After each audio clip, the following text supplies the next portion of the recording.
Il y a beaucoup d'innovations en technologie de nos jours et c'est toujours fabuleux de voir comment le développement des nouveaux téléviseurs peut nous faire apprécier beaucoup plus l'art visuel comme le cinéma. Comment un lecteur MP3 et une connexion Internet peuvent nous permettre de découvrir de nouveaux artistes ou groupes musicaux. Ou comment on peut créer nous-mêmes en dessinant des pièces artistiques de qualité même avec un tout petit tablette. Eh bien, aujourd'hui, je vous parle de ces nouvelles innovations technologiques qui nous font découvrir ou redécouvrir l'art. Alors, on est avec Alain Leclerc de Samsung qui va nous expliquer un peu plus c'est quoi le Galaxy Note. Alors Alain, salut, c'est quoi le Galaxy Note? En fait, le Galaxy Note, c'est un nouveau produit, un nouveau téléphone de Samsung.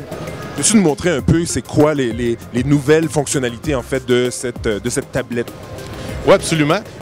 Justement, une des particularités qu'on a avec ça, c'est le stylet. On a un stylet qui est intégré à la tablette et je sais qu'on a déjà vu des tablettes avec des stylets dans le passé, mais ce qui est particulier cette année avec ce stylet-là, c'est qu'il est sensible à la pression. Donc, selon comment est-ce qu'on va mettre une pression sur le stylet, le trait, un exemple de dessin va changer. Et il y a aussi un bouton de fonction sur le stylet qui va permettre d'interagir différemment avec la tablette pour différentes fonctions. Donc, on pourrait quasiment dire, on l'appelle dans le fond le stylet le S Pen, donc on pourrait quasiment dire un Smart Pen. Donc, c'est vraiment une question de rajouter à l'expérience. Alors maintenant, on est avec Sony, on est avec Guy Séguin de Sony Electronics qui va nous expliquer un peu l'innovation chez Sony cette année. Qu'est-ce qu'ils ont de nouveau? Le voici, mon ami. Écoute, on est vraiment fiers parce que c'est un Walkman, évidemment, mais donc utilise un moteur Android 2.3. Donc, je peux utiliser, comme on voit sur l'écran ici, mes applications et le voir directement sur mon téléviseur en utilisant la sortie HDMI.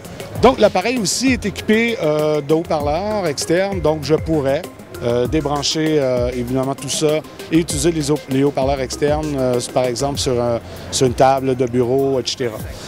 Et utilise la technologie S-Master, donc S-Master qui est un processeur numérique pour le son. Donc, on va chercher vraiment une qualité sonore exceptionnelle. Donc, en quelques mots, téléviseur ultime. Téléviseur Super OLED de Samsung offre vraiment des performances à couper le souffle quand on parle des couleurs, des reproductions des noirs, des contrastes.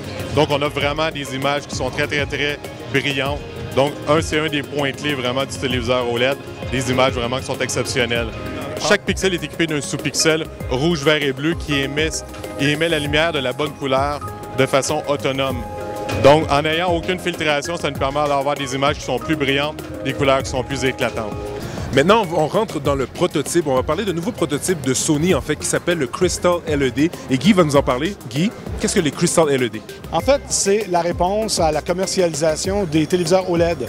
Le problème avec le OLED, c'est de réussir à commercialiser un grand format et à un coût qui soit abordable de production. Alors, on a décidé d'utiliser la technologie LCD qu'on connaît, ACL qu'on connaît actuellement, mais d'utiliser un rétroéclairage LED qui est vraiment unique, en ce sens que chacun des 2000 pixels de l'écran qui compose le 1920 par 1080 va être rétroéclairé individuellement par un micro-LED.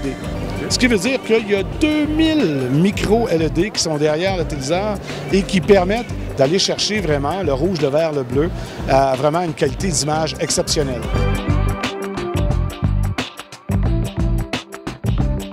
Alors, c'est la fin de cette journée numéro 2 au CES. On a vu beaucoup de choses. Demain, encore une grosse journée. On va rencontrer Microsoft, on va rencontrer LG, mais aussi, on va parler de jeux vidéo, de la technologie dans le monde du jeu vidéo. Alors, demain, on se rencontre ici, à la même place, au CES 2012. Allez!